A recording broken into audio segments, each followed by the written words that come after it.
عبیدہ ابن الجراح رضی اللہ تعالیٰ عنہ یہ بھی اسلامی لشکر میں ہیں، اور دوسری طرف جو ہے سگا باپ ہے۔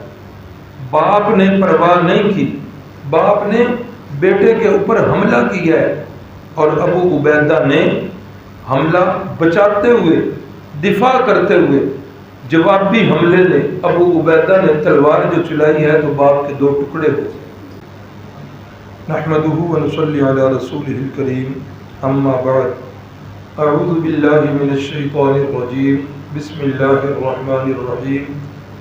ما كان لنبي أن يكون له أسرى حتى يثخن في الأرض تريدون عرض الدنيا والله يريد الآخرة والله عزيز حكيم صدق الله العظيم۔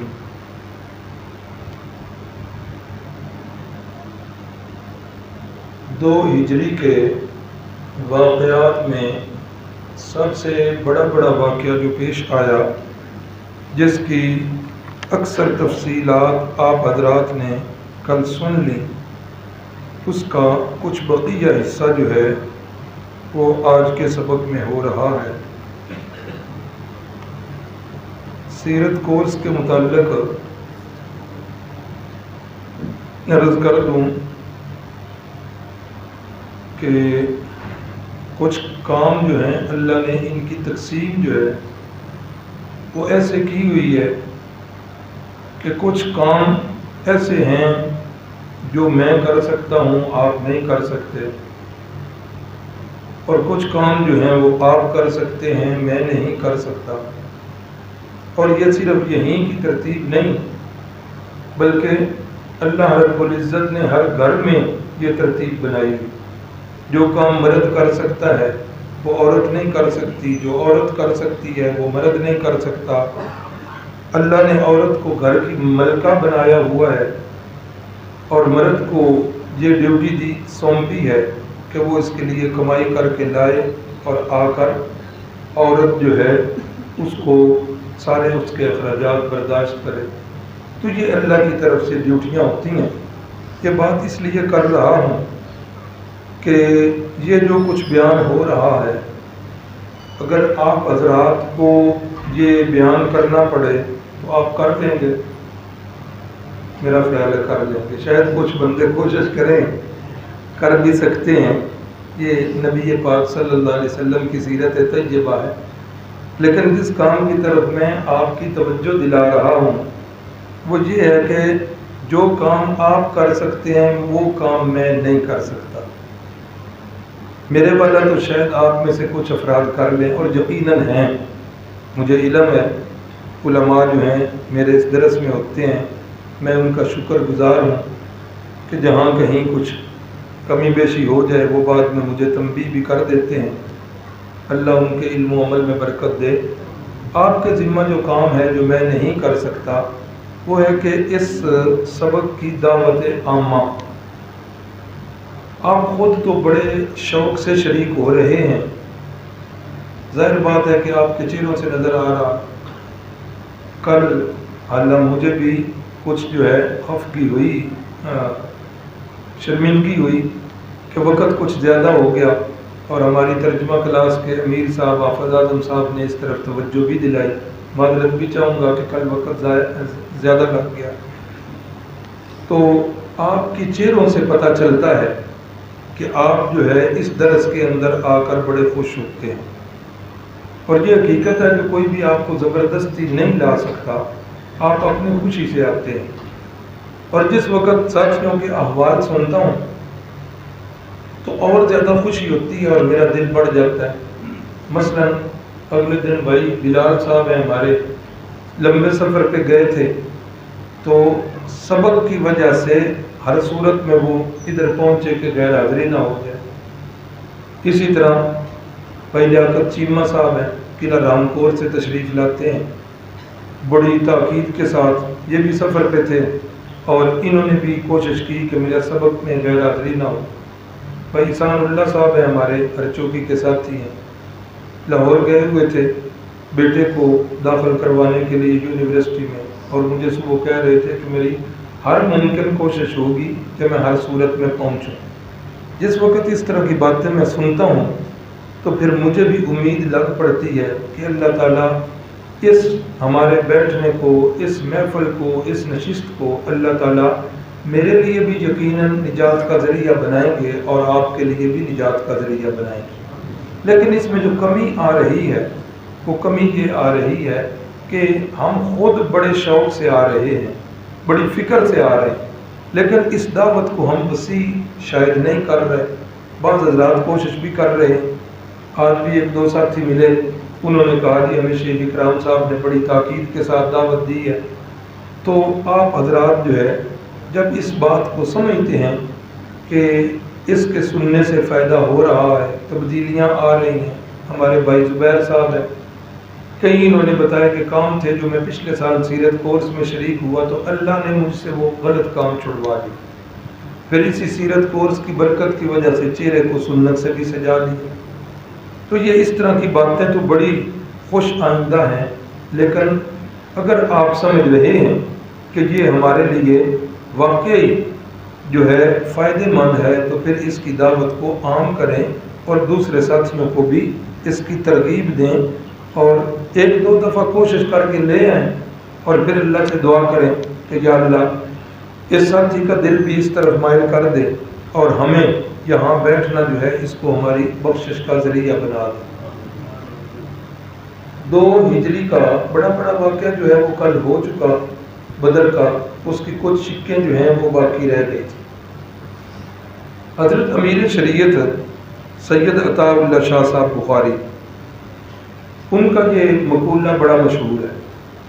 فرماتے ہیں جس وقت میں رسول اللہ صلی اللہ علیہ وسلم کی سیرت کا مطالعہ کرتا ہوں اور میں جب آپ کی صورت کا مطالعہ کرتا ہوں، بالوں کی زیب و زینت، آنکھوں کی بناوٹ، ناک مبارک جو ہے اس کی خوبصورتی، ہونٹوں کی پنکھڑیاں، دانتوں کی جو ہے خوبصورتی، ایک ایک چیز کا میں مطالعہ کرتا جاتا ہوں احادیث سے، تو میرا دل مجھے مجبور کر رہا ہوتا ہے کہ عطا اللہ اٹھ، اتنی بڑی ہستی کائنات کی، اتنی خوبصورت ہستی، اٹھ عطا اللہ اس ہستی کو سجدہ کر، اللہ اکبر۔ لیکن فرماتے ہیں کہ جب میں اس ہستی کی سیرت کا مطالعہ کرتے بدر کے میدان میں پہنچتا ہوں تو میں دیکھتا ہوں کہ اتنی خوبصورت اور اوصاف کی، کمالات کی منبع شخصیت جو ہے یہ تو کسی اور کے سامنے جھک کے رو رہی ہے۔ تو میرا دل جو ہے بے ساختہ کہتا ہے عطا اللہ اتنی خوبصورت ہستی جس کے سامنے جھکی ہوئی ہے وہ ہستی کتنی خوبصورت ہے، تو پھر تجھے بھی اسی کے سامنے جھکنا چاہیے جس کے سامنے یہ ہستی خوبصورت جو ہے وہ جھک رہی۔ اللہ اکبر۔ بدر کی جنگ یہ بڑی عجیب اور انوکھی اور نرالی جنگ تھی۔ یہ جنگ کوئی غیروں میں نہیں تھی، یہ جنگ اپنوں میں ہی تھی۔ ایک طرف باپ ہے تو دوسری طرف بیٹا ہے، ایک طرف سگا بھائی ہے، دوسری طرف بھی اس کا سگا بھائی ہے، ایک طرف ماموں ہے، دوسری طرف بھانجا ہے۔ اللہ اکبر۔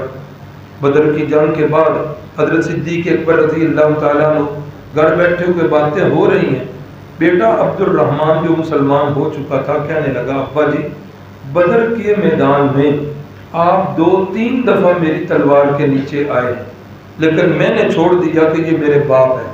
تو صدیق اکبر رضی اللہ تعالیٰ عنہ بولے، فرمانے لگے کہ اللہ کی قسم اگر تو میرے تلوار کے نیچے ایک دفعہ بھی آ جاتا تو میں کبھی بھی تجھے چھوڑتا نہیں۔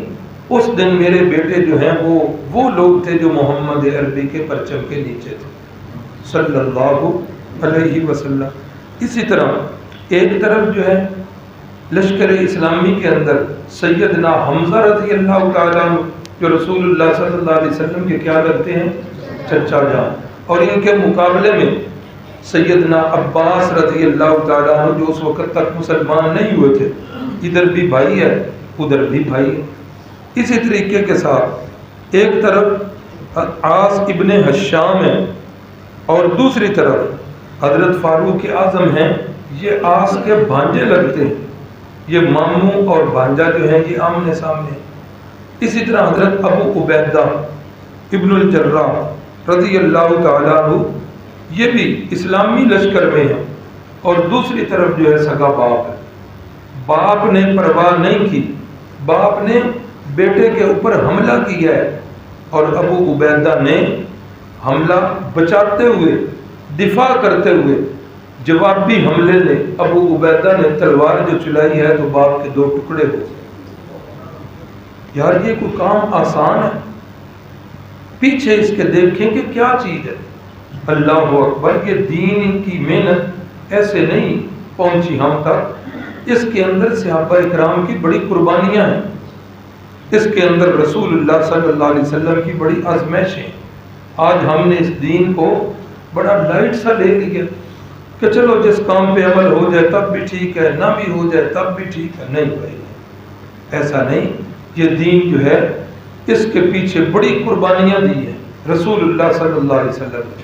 ابھی آپ نے پیچھے ابھی تک جو سبق سنے کہ رسول اللہ صلی اللہ علیہ وسلم ابھی پیدا نہیں ہوئے تھے کہ والد ماجد کا سایہ سر سے اٹھ گیا.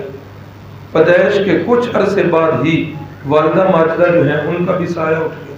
پھر اس کے بعد دادا جان جو کفیل بنے ان کا بھی سایہ اٹھ گیا. پھر اس کے بعد چچا جان جو کفیل بنے ان کا بھی سایہ اٹھ گیا. ظاہری سہارے اللہ سارے چھڑوا رہے ہیں اور ایک ایک دن جو ہے غموں کے پہاڑ رسول اللہ صلی اللہ علیہ وسلم پر ٹوٹ رہے. پھر اس کے بعد جب آپ نے اعلان نبوت کیا ہے اس کے بعد تو ہر آنے والا دن پچھلے دنوں سے سخت ہو. آپ صلی اللہ علیہ وسلم کے جسم مقدس پر اونٹوں کی اوجڑیاں پھینکی گئی ہیں، گلے کے اندر کپڑے ڈال کر اسے بل دیا گیا ہے.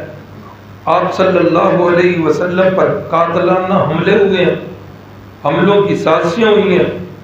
اور یہ جسمانی تکلیفیں صرف نہیں، اس کے ساتھ روحانی تکلیفیں بھی اتنی ہوئی ہیں کہ آپ کی بیٹیوں کو طلاقیں دی گئی ہیں، مارنے والوں کے ٹکڑے کیے گئے ہیں، ان کے جسموں کو چھلنی کیا گیا ہے.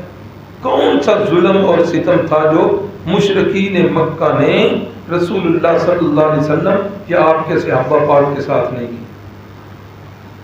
پھر تنگ آ کر مجبور ہو کے ہجرت کر رہے ہیں. ابھی ہجرت کو 1 سال بھی نہیں گزرا، دوسرا سال ہی آیا ہے، مکمل 1 سال نہیں ہوا تو جنگ بدر جو ہے یہ مسلط ہو گئی. اللہ اکبر اللہ اکبر.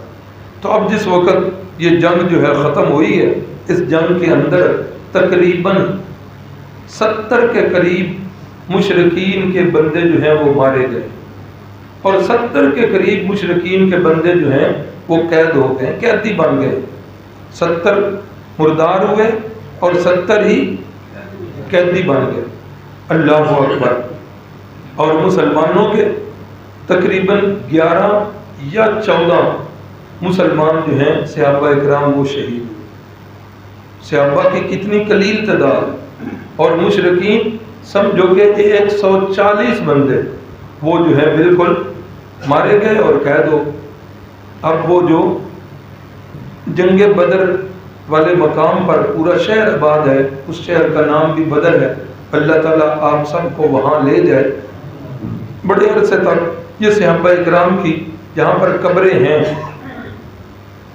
وہاں پر آنا جانا تھا، لیکن اب جو ہے اس کے ارد گرد جو ہے وہ جنگلہ لگا دیا گیا، اس قبرستان سارے کو سیل کر دیا گیا. اب دور سے ایک تو وہ صحیح طور پر قبریں نظر ہی نہیں آتی، اور جنہوں نے دیکھی ہیں مکہ المکرمہ کا قبرستان دیکھا یا مدینہ کا قبرستان دیکھا، آج بھی وہ قبریں جو ہیں وہ سنت نبوی کے مطابق ہیں. سنت کیا عمل ہے؟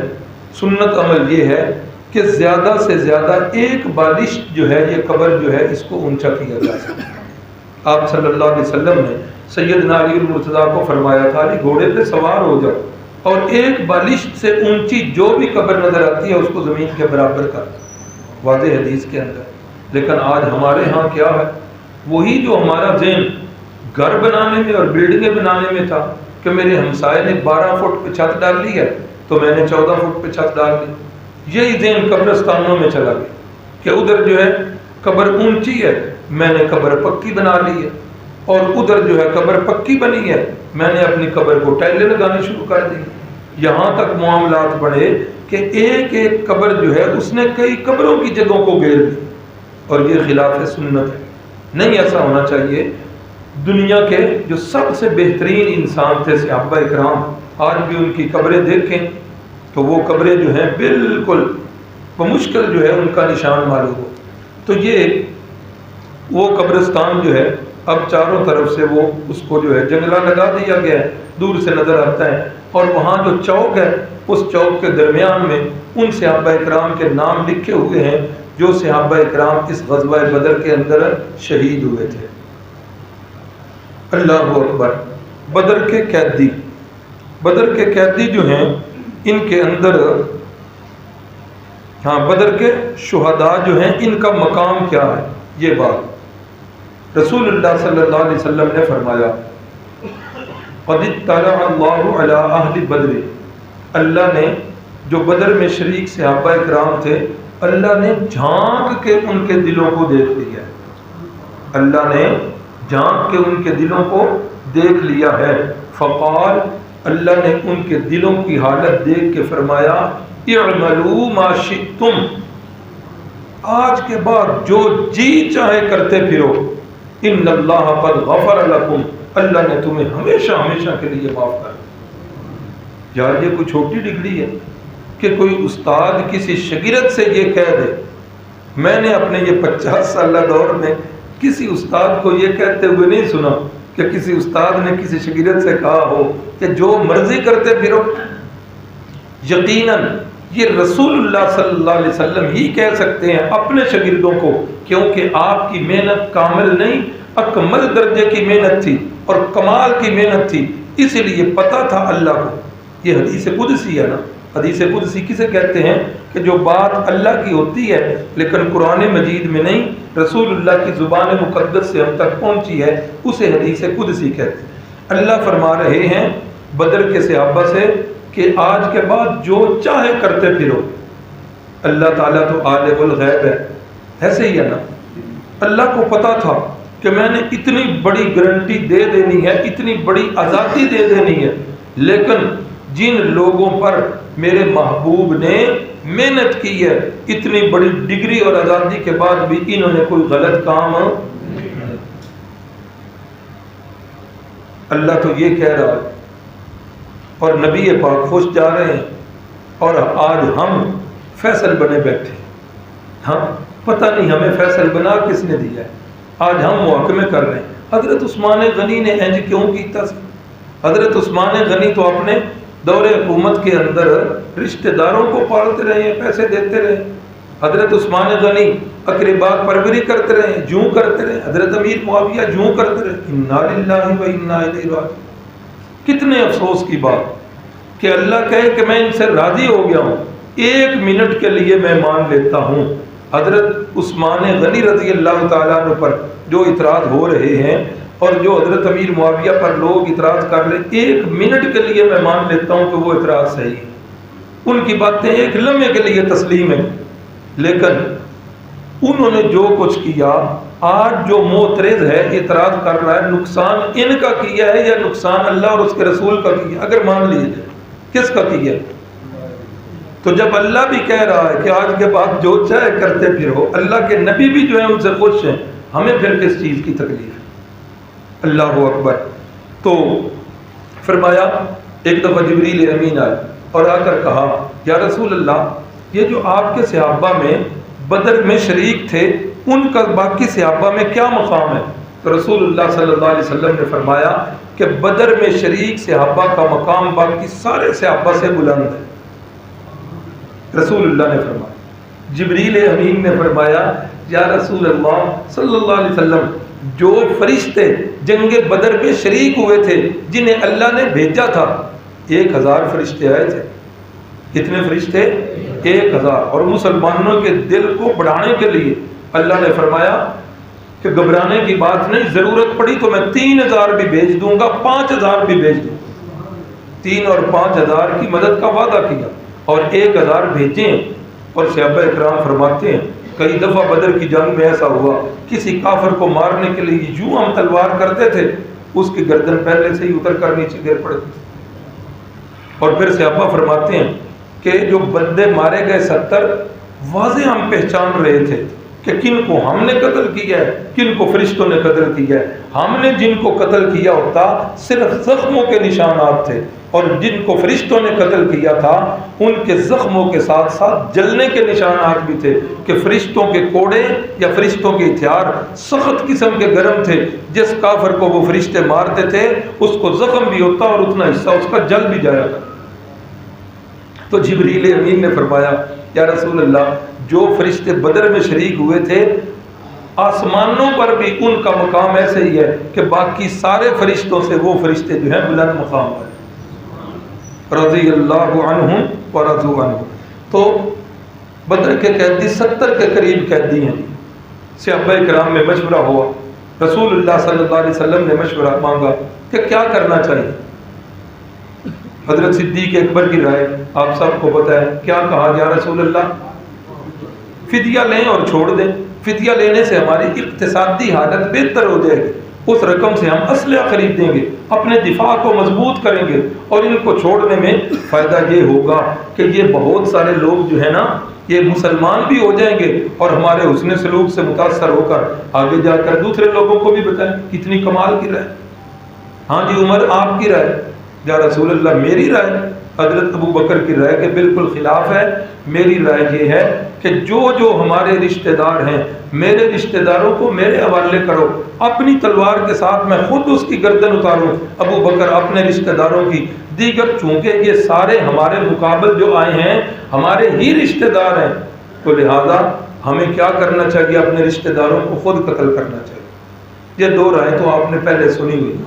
حضرت عبداللہ ابن رواحہ رضی اللہ تعالیٰ ان کی تیسری رائے, یا رسول اللہ میری رائے یہ ہے کہ 2-4 دن 5 دن تک ہم لکڑیاں اکٹھی کریں, لکڑیاں اکٹھی کر کے آگ لگا دیں, اور جب آگ کی چتا جو ہے نا وہ بالکل عروج پر ہو تو ان سارے بندوں کو پکڑ کے اس کے اندر جلا کر رکھ دیں.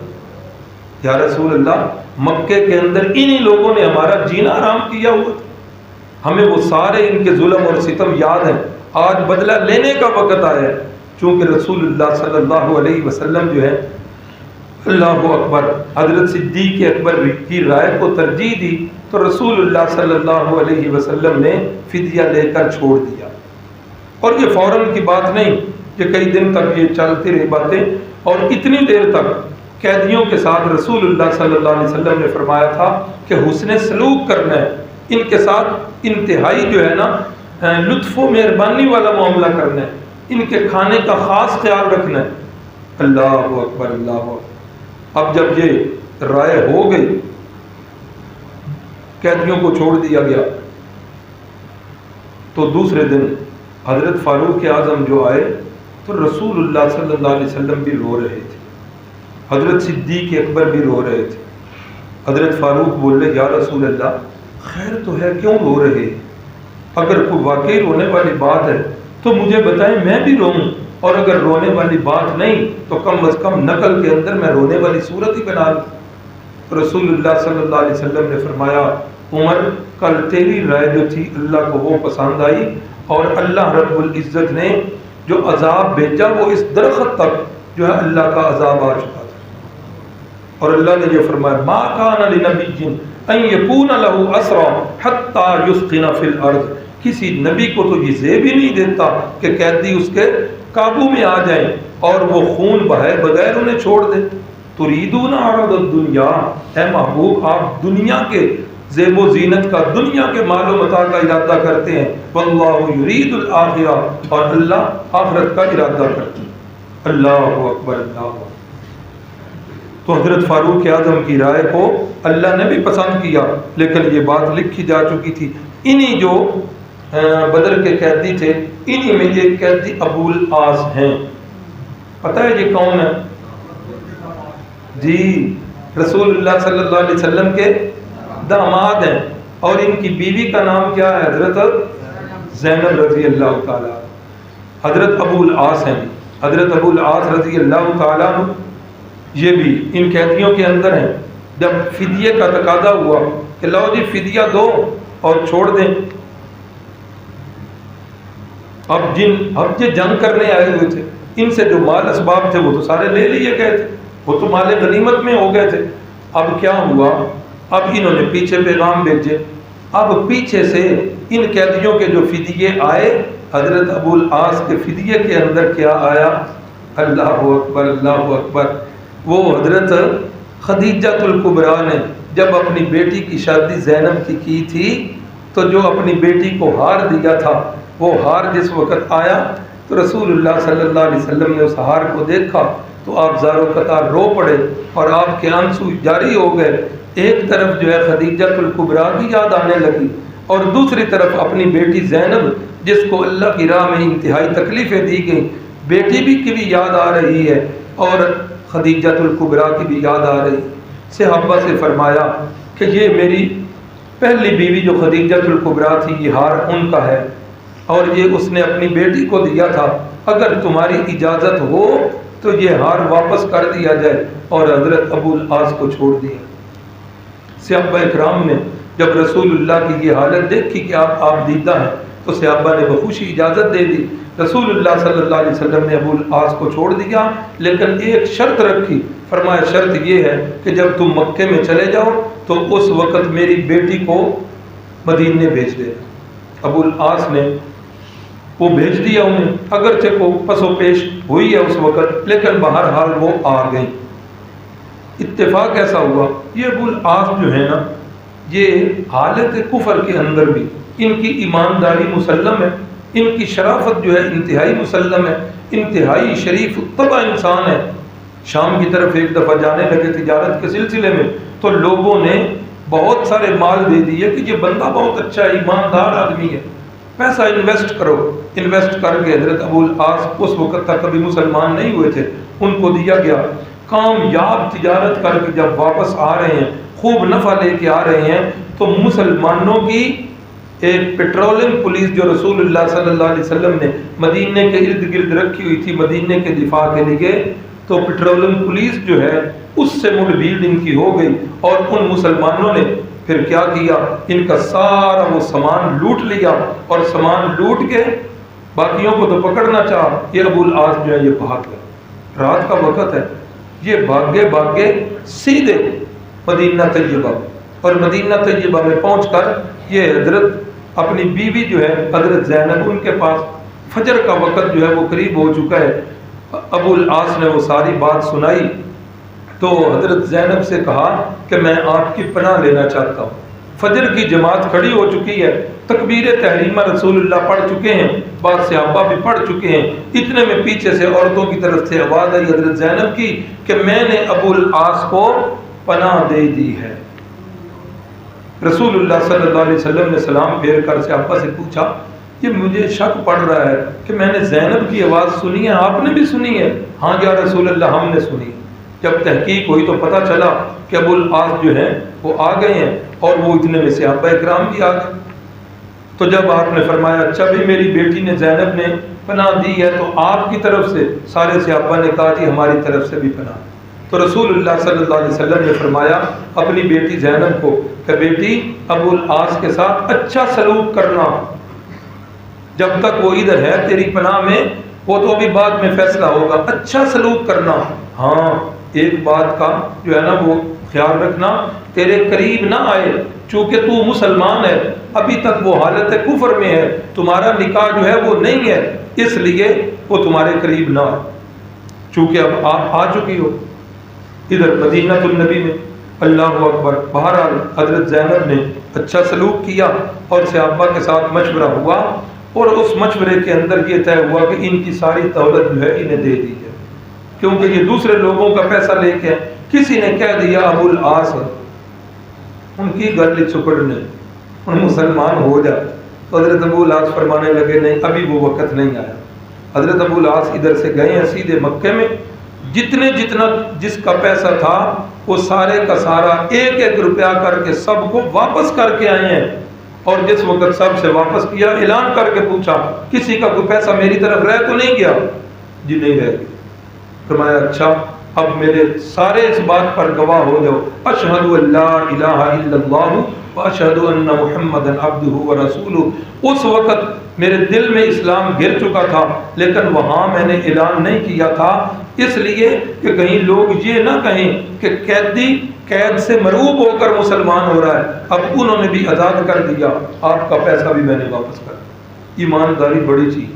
قرآن مجید کے اندر فرمایا من اہل الکتاب من ان تأمنوا بقنطار یؤدی الیک ومنهم من ان تأمنوا بدینار لا یؤدیہ الیک الا ما دمت علیہ قائما۔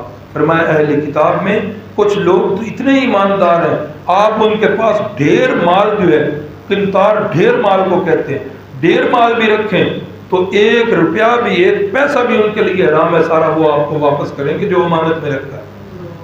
اور بعض اہل کتاب میں ایسے ہیں بدینارن، آپ ان کو 1 دینار بھی دے دینا، لا یؤدیہ الیک الا ما دمت علیہ قائما، پھر ان کو ڈنڈے ناڑی لینا جو ان جو واپس نہیں کرے۔ تو یہ مسلمان کے اندر نہیں، مسلمان تو ایماندار ہے۔ اللہ اکبر۔ تو انہی قیدیوں کے اندر ایک قیدی حضرت عباس رضی اللہ تعالیٰ عنہ بھی ہیں، یہ رسول اللہ کے کیا لگتے ہیں جی؟ چچا جان لگتے ہیں۔ جس وقت قیدیوں کی جو ہے نا بازو اس طرح پیچھے باندھ دیے گئے رسیوں میں، اب جو رات گزری حضرت عباس کے جس بندے نے بازو باندھے تھے اس سے شاید زیادہ سخت جو ہے نا بازو بندھے گئے، اور رسی جو ہے وہ بھی گوشت کے اندر پیوست۔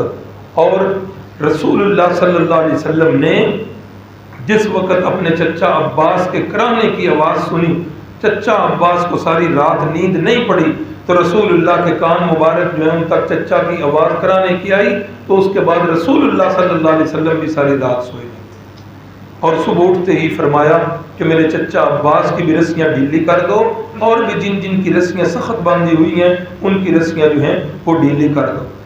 چچا عباس سے کہا چچا جی فدیہ کا، بھتیجے میرے پاس تو ہے ہی کچھ نہیں، میں کس چیز کا فدیہ دوں؟ رسول اللہ صلی اللہ علیہ وسلم نے فرمایا چاچا جی وہ جڑا نکلن لگیا مکے چو میری چاچی نو ام الفضل نو اینے پیسے دے کے آئے ہو تے جا کے آکھیا سجے کہ جے میں اتنے قتل ہو جاواں تے اے میرے اینے پیسے میرے پتراں نو دینے، چاچا جی وہ پیسے کی دینے؟ حضرت عباس نے جب یہ بات سنی اسی وقت فرمانے لگے اشہد ان لا الہ الا اللہ واشہد ان محمد عبدہ ورسولہ۔ پتا تھا کہ اس بات کا تو مجھے کیا پتا ہے یا میری بیوی کو، تیسرا تو کوئی بندہ نہیں ہے جس کو اس بات کا پتا ہو۔ اگر محمد صلی اللہ علیہ وسلم کو اس بات کا پتہ چل گیا تو یقیناً یہ اللہ کے سچے نبی ہیں اور اللہ نے انہیں یہ بات بتائی۔ انہی قیدیوں کے اندر ایک عمیر بندہ بھی ہے، اللہ اکبر۔ یہ اس کا باپ جو تھا نا، وہ باپ وہاب اس کا نام لکھا ہوا ہے، وہ بہت شیطانی ذہن کا بندہ تھا، بڑا سازشی بندہ تھا۔ اس کا یہ بیٹا عمیر جو ہے یہ بھی انہی قیدیوں میں آ گیا۔ اب مکے کے اندر رہتے ہوئے صفوان جو امیہ کا بیٹا تھا، یہ امیہ بھی قتل ہوا نا، یہ جو قاتل بڑے بڑے تھے یہ ان کے نام تھے، امیہ کا بیٹا تھا صفوان۔ صفوان کی اور اس کے باپ کی بڑی دوستی تھی۔ اب یہ کہنے لگا کہ دل تو بڑا کر رہا ہے کہ محمد صلی اللہ علیہ وسلم کو نعوذ باللہ قتل کر دو، لیکن کروں کیا، میرے اوپر قرضہ ڈھیر سارا ہے، اور اگر میں ادھر جا کر اپنا کام کروں گا، اگر اس مہم میں میں مارا گیا تو میرے بچوں کا بعد میں کیا بنے گا؟ ایسا نہ ہو کہ وہ قرضہ بچوں پر آ جائے اور میرے بچے جو ہیں وہ ساری عمر بکاری بنے رہے۔ اگر کوئی انتظام ہو جائے، میرا تو دل بڑا کڑ رہا ہے کہ مکے کی جتنی کریم تھی وہ ساری بدر کے اندر جو ہے ماری گئی ہے، اب کون رہ گئے ہیں پیچھے، اب ہم نے بھی زندہ رہ کے کیا کرنا؟ وہ صفوان کہنے لگا، چونکہ اس کا باپ جو ہے بدر میں مارا گیا تھا، صفوان کہنے لگا اچھا اگر یہ بات ہے تو پھر سن، اب یہ 2 بندے ہیں تیسرا کوئی، اگر یہ بات ہے تو سن، تیرا سارا قرضہ بھی میرے ذمے، اور اگر تو مارا گیا تو تیرے بچوں کی کفالت بھی میرے ذمے، اور یہ میرا تیرا معاہدہ ہے، اور کسی کو کانوں تک خبر نہ لگے۔ جائے گا کیسے؟ کہا اب تو باننا ہی میرا آسان ہے، بیٹا میرا قید ہے اور میں جا کر کہوں گا کہ بیٹے کے لیے آیا ہوں اور جو ہی موقع ملے گا میں اپنا کام پورا کر لوں۔ ٹھیک ہے، اب ان کا معاہدہ ہو گیا ہے۔ وہ رخصت کر رہا ہے صفوان، اور جو تلوار اس کے پاس ہے اس تلوار کی دھار کو بڑا تیز کیا ہے اور کئی دفعہ اس کو زہر کے اندر بجھایا ہے کہ ایک بار بھی لگ جائے تو زہر اپنا کام کر جائے اور میں اپنے ارادے کے اندر کامیاب ہو جاؤں۔ اب یہ سارا منصوبہ لے کر پھر معاہدے کی تجدید کر کے یہ بندہ مدینے میں پہنچتا ہے۔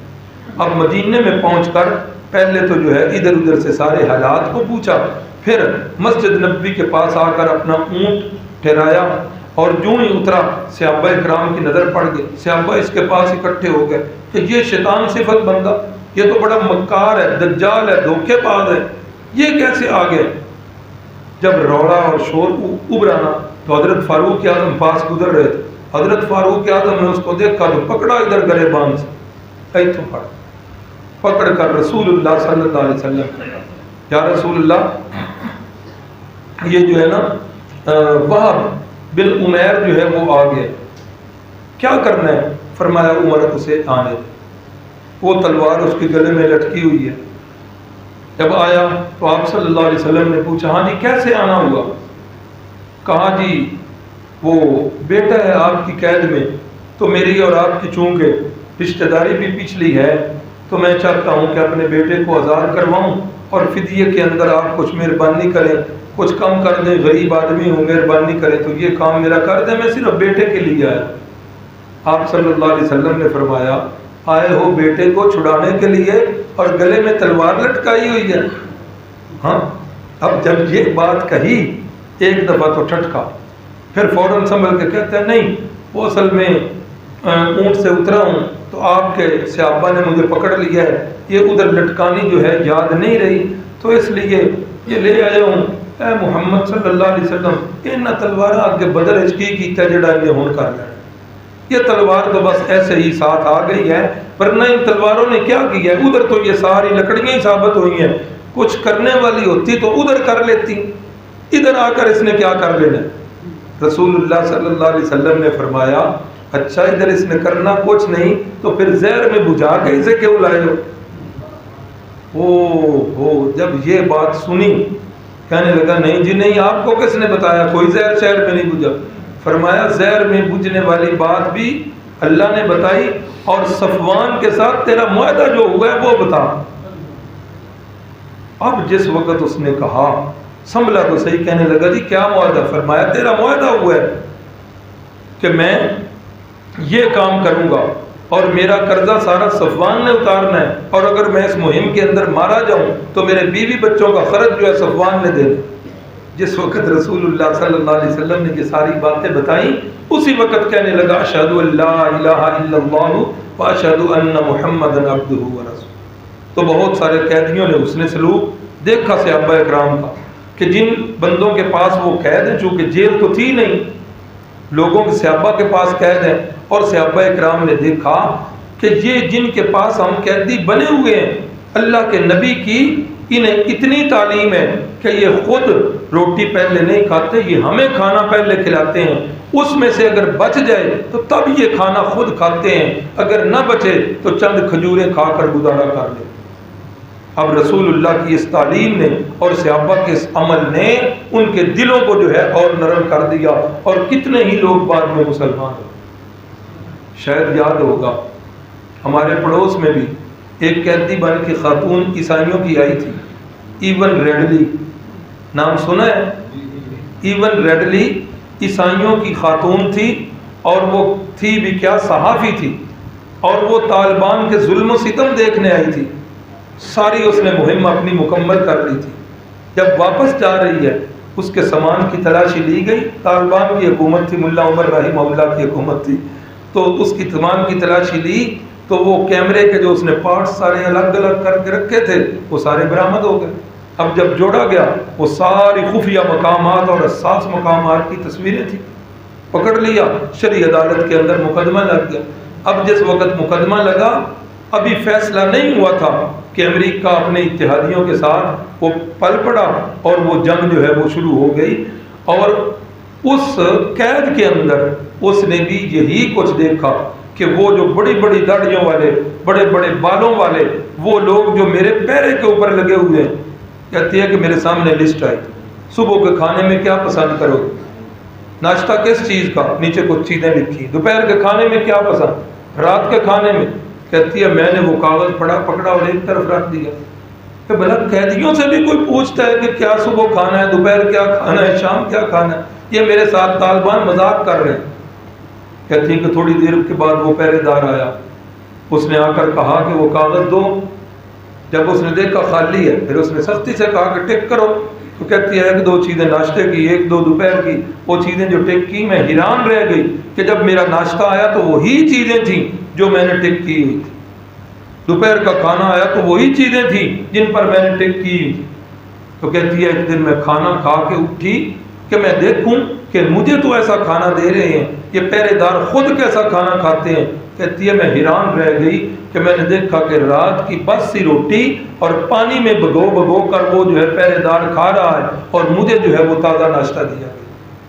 یہ طالبان نے کہاں سے سیکھا تھا؟ یہ صحابہ اکرام کے اس عمل سے سیکھا تھا. اور اس کی برکت سے پھر کیا ہوا کہ وہ ایون ریڈلی وہ مسلمان ہو گئی اور اس نے اسلام قبول کر کے دنیا والوں کو بتایا کہ یہی لوگ ہیں جو اصل انسان کہلانے کے حقدار. اور جس وقت وہ ادھر سے رہا ہوئی، ابھی اس نے اپنا اعلان نہیں کیا تھا اسلام کا، دنیا کا میڈیا اکٹھا تھا، ہاں جنگ ہو گئی تو انہوں نے جیل کا دروازہ کھول دیا اور انہوں نے کہا کہ اب ہم خود حالت جنگ میں ہیں، اب جو ہے آپ کا فیصلہ ہم نہیں کر سکتے. آپ کی قوم کے لوگوں نے، برطانیہ بھی، امریکہ بھی، وہ سارے یہاں جنگ مسلط کیے بیٹھے ہیں. تو کہتی ہے رات کو انہوں نے مجھے نکالا اور رات کو نکال کر میں پھر ڈری کہ نوجوان عورت ہوں، ان کے پاس اسلحہ ہے، میں نہتی ہوں، رات کا اندھیرا ہے، کہیں میری عزت پر حملہ نہ کر دیں. لیکن قربان جائیں ان شخصوں پر. کہتی ہے کہ وہ مجھے لے کر ایک کیمپ کے قریب چھوڑ گئے کہ اب ہماری حفاظت سے آپ بری ہو، اب آپ جانے اور آپ کی قوم جانے. تو جس وقت وہ قوم کے پاس گئی پھر دنیا کی اخبارات پر اور چینلوں پر یہ خبر آئی کہ ایون ریڈلی جو ہے یہ طالبان کی قید سے بھاگ کر آ گئی. پھر جب وہ برطانیہ پہنچی ساری دنیا کا میڈیا اکٹھا تھا کہ یہ اب افغانستان کے مسلمانوں کے ظلم و ستم بتائے گی کہ کن کن لوگوں نے میری عزت لوٹی ہے، کتنی دفعہ لوٹی ہے، میرے ساتھ کیا سلوک ہوا ہے. اللہ اکبر. تو پھر پوری دنیا کے سامنے ابھی اس نے اعلان نہیں کیا تھا، جب سارا میڈیا اکٹھا تھا تو اس وقت اس نے بتایا کہ میرے ساتھ کیا سلوک ہوا. کہنے لگی جتنی دیر تک طالبان کی قید میں رہی ہوں مجھے کبھی کسی نے جسم کو ہاتھ بھی نہیں لگایا. جو چوکی دار تھے وہ بھی آتے تھے تو نظریں جھکا کے میرے ساتھ باتیں کیا کرتے تھے. اللہ اکبر. تو یہ سارے وہی صحابہ پاک کے عمل ہیں جن کی وجہ سے یہ لوگ بھی جو ہے انہوں نے وہ عمل کیے اور آج بھی وہ کفار جو ہیں وہ مسلمان ہوئے. یہ سارے تو تھے قیدی اور 70 کے قریب تھے. یہ مردار جو ہوئے یہ بھی 70 کے قریب تھے. رسول اللہ صلی اللہ علیہ وسلم نے ان ساروں کی لاشوں کو اکٹھا کیا اور بدر کے اندر ایک اندھا کنواں تھا. اندھا کنواں اسے کہتے ہیں جس کنویں سے پانی نہ نکلتا ہو. اس کنویں کے اندر ساروں کی لاشیں ڈالی گئیں. 3 دن تک آپ صلی اللہ علیہ وسلم ادھر رہے. ابھی اس سفر کے اندر جو ہمارا رہبر تھا بدر کے اندر، ہم نے اس سے کہا کہ یار وہ کنواں کدھر ہے؟ تو اس نے بتایا کہ کنواں جو ہے نا اس کے اندر لوگ جو ہے وہ پتھر پھینکتے تھے، اب انہوں نے کنواں بند کر دیا ہے، اب ادھر بھی پہرا لگ چکا ہے، ادھر قریب کوئی بھی نہیں جاتا. تو بہرحال 3 دن کے بعد جب آپ صلی اللہ علیہ وسلم اپنی سواری پہ سوار ہوئے تو اس کنویں کے قریب سے گزرے تو آپ یہاں ٹھہر گئے اور ٹھہر کے آپ صلی اللہ علیہ وسلم نے پھر یہ جو بڑے بڑے صنادید تھے ان کا نام لیا. او ابو جہل، او عتبہ، او شیبہ، او ولید. اللہ اکبر. ما وجدنا ربنا حقا فهل وجدتم ما وعد ربكم حقا. ما وعدنا ربنا حقا. اللہ نے جو ہمارے ساتھ وعدہ کیا تھا وہ وعدہ تو کیا ہو گیا؟ پورا ہو گیا. هل وجدتم ما وعد ربكم حقا. اللہ نے جو تمہارے ساتھ وعدہ کیا تھا وہ پورا ہوا ہے کہ نہیں ہوا؟ وہ وعدہ کیا تھا؟ عذاب والا. تو جب رسول اللہ صلی اللہ علیہ وسلم یہ باتیں کر رہے ہیں، ایک روایت میں ہے کہ حضرت عمر، بخاری کی روایت میں حضرت عمر کا نام ہے، اور مسند احمد کے اندر قالو کتنے صحابہ بول پڑے یا رسول اللہ صلی اللہ علیہ وسلم اتنادی اجسادا لا ارواح لها.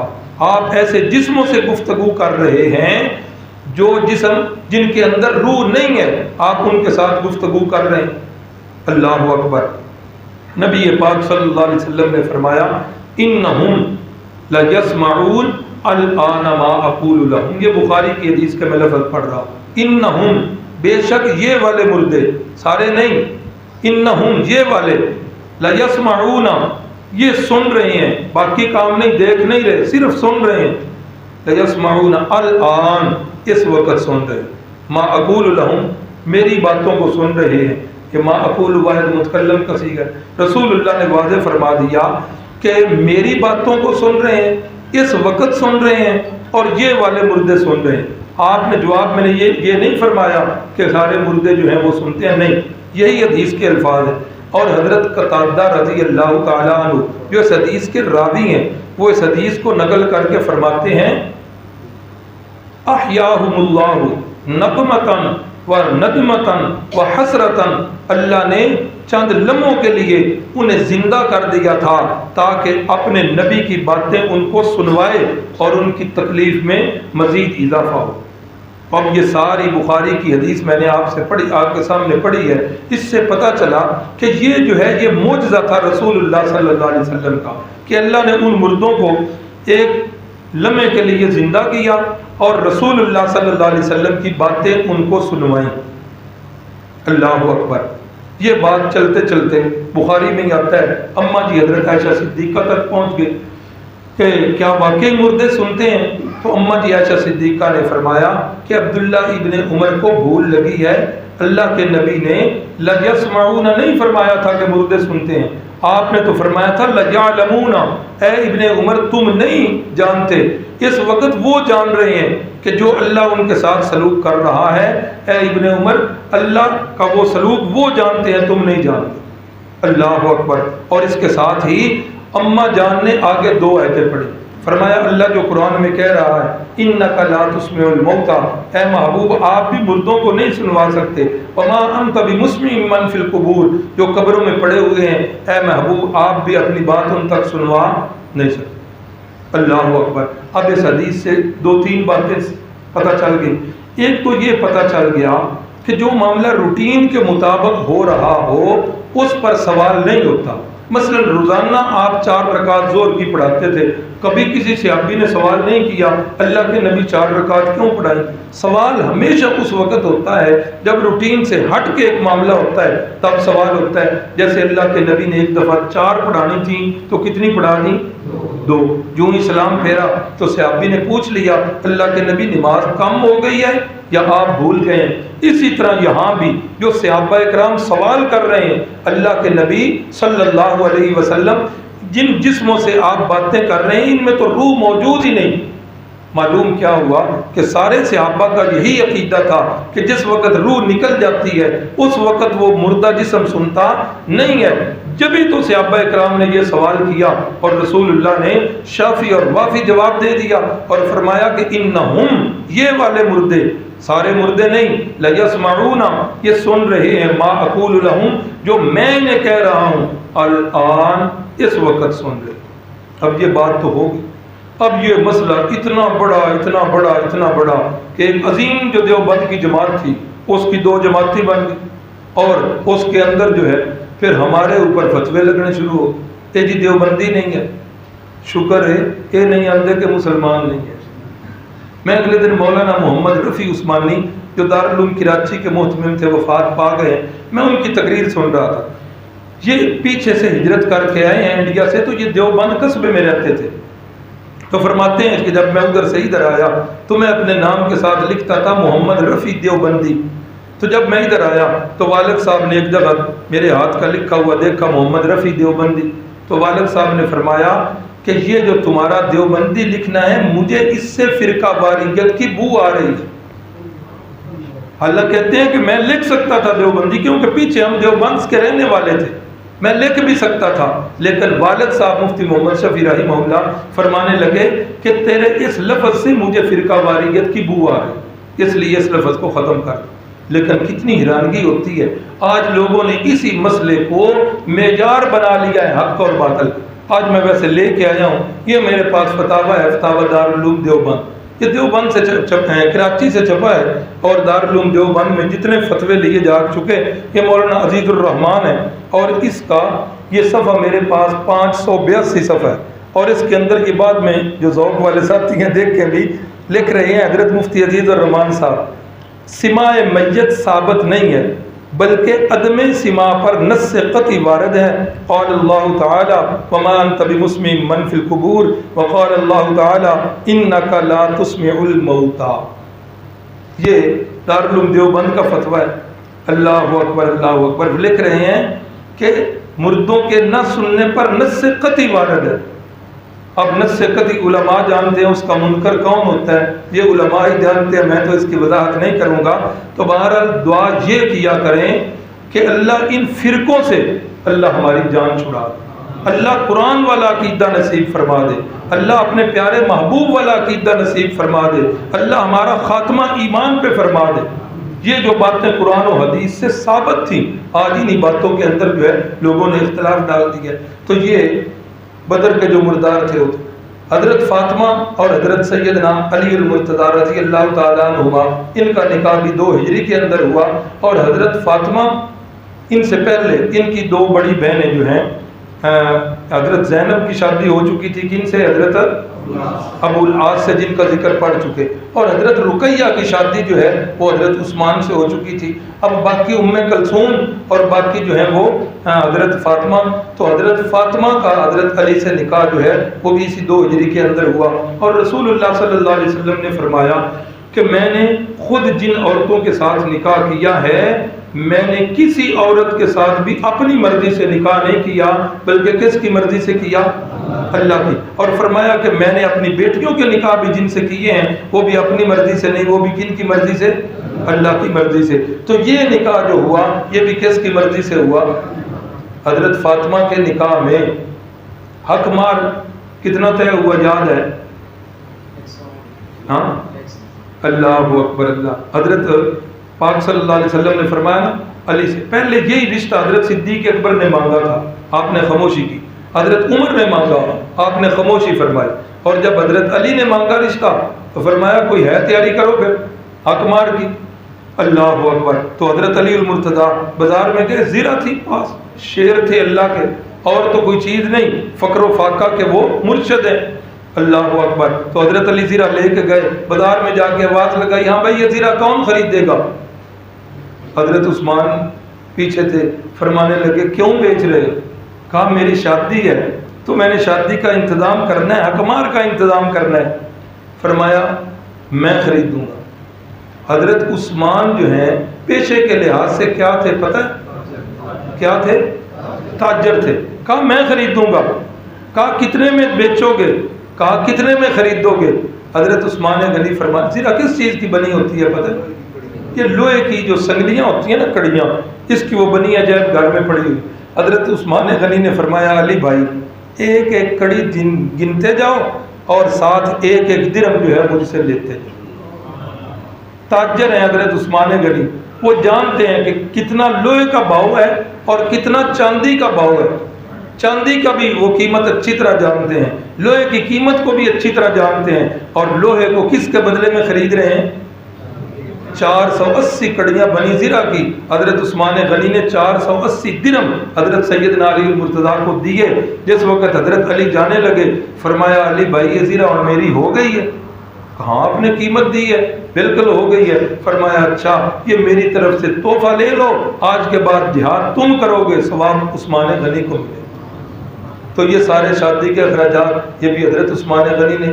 حضرت رقیہ جو بیمار تھیں، جب اللہ کے نبی ادھر گئے نا تو حضرت رقیہ بیمار تھیں، حضرت عثمان کی ڈیوٹی لگی کہ آپ نے ادھر نہیں جانا، آپ نے رقیہ کے پاس رہنا ہے۔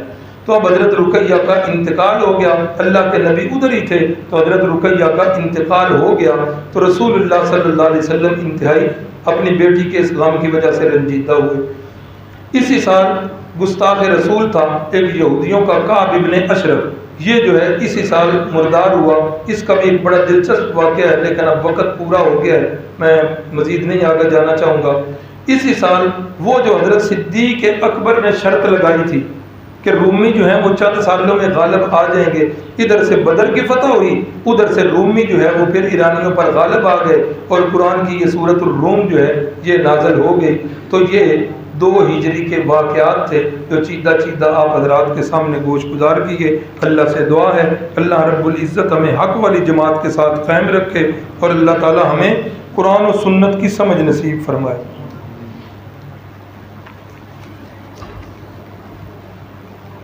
کیا حضرت فاطمہ کی شادی حضرت ام کلثوم کی شادی سے پہلے ہوئی؟ صحابہ کرام نے حضرت فاطمہ ہی سے شادی کا کیوں کہا، ام کلثوم کا کیوں نہیں کہا؟ یہ اب میں تو اس وقت پاس نہیں تھا جی، مجھے کیا پتہ ہے۔ کمیٹی کے شرکاء کو کہیں کہ دعا کے بعد مشاورت کے لیے سارے حضرات بیٹھیں گے۔ صدقے کا اصلی حقدار کون ہے؟ صدقہ کی 2 قسمیں ہیں جی، ایک صدقہ ہوتا ہے واجب اور ایک ہوتا ہے نفلی۔ واجبی صدقہ زکوٰۃ کو بھی شریعت نے صدقہ ہی کہا ہے، زکوٰۃ جو ہے جو واجب صدقات میں ہے، اسی طرح صدقہ فطر بھی واجب صدقات میں ہے، اسی طرح نظر یا منت ماننی ہو تو وہ بھی صدقات واجبہ میں ہے، قسم ٹوٹ گئی ہے تو وہ پیسے بھی صدقات واجبہ میں ہے۔ صدقات واجبہ کی یہ تعریف جو اللہ کی طرف سے میرے ذمہ لازم ہو یا میں نے خود اپنے اوپر لازم کر لیا ہو وہ صدقات واجبہ ہیں۔ وہ تو غریب وہ مستحق جو ہیں وہی اس کا استحقاق رکھتے ہیں، طلباء ہیں یا فقیر ہیں یا محتاج ہیں۔ باقی ہے نفلی صدقہ۔ نفلی صدقہ جو ہے یہ ہر کسی کو دیا جا سکتا ہے، اپنے دوستوں کو بھی دیا جا سکتا ہے۔ یہ جو یہاں محفل سجتی ہے اس میں بھی اگر کوئی خرچ کرتے ہیں جس طرح ہمارے بھائی شیخ اکرام صاحب کیسر صاحب نے خرچ کیا، یہ نفلی صدقہ ہے اور یہ بھی اللہ کو بڑا پسند ہے۔ نفلی صدقے میں بندہ خود بھی کھا سکتا ہے اور اپنے دوست احباب کو بھی کھلا سکتا ہے۔ بسم اللہ الرحمن الرحیم الحمدللہ رب العالمین اللہم صلی علی سیدنا و مولانا محمد النبی الامی وعلی آلہ وسلم اللہم انت الہنا لا الہ الا انت رب السماوات والارض انت رب العرش العظیم اللہم انت علی کل شیء قدیر اللہم انت ربنا ونحن عبادک نستغفر اللہ ربی من کل ذنب ونتوب الیہ۔ اے اللہ یہ اسلام کتنی سختیوں کے بعد ہم تک پہنچا، صحابہ کرام نے کتنی قربانیاں دی، اپنے خون کی شہادتیں پیش کی۔ اے اللہ ہمیں سب کاموں سے دین کو مقدم رکھنے کی توفیق عطا فرما دیجیے۔ اے اللہ دین جو ہماری زندگیوں سے دور جا رہا ہے، اے اللہ ہمیں دین کے ساتھ، دین اسلام کے ساتھ، قرآن مجید کے ساتھ، رسول اللہ کی سیرت طیبہ کے ساتھ اے اللہ ہمیں زیادہ سے زیادہ محبت نصیب فرما دیجیے۔ اسوہ رسول پر ہمیں چلا دیجیے، اسلام والی زندگی اور ایمان والی موت نصیب فرما دیجیے۔ صلی اللہ علیہ النبی الکریم وعلی آلہ وصحبہ۔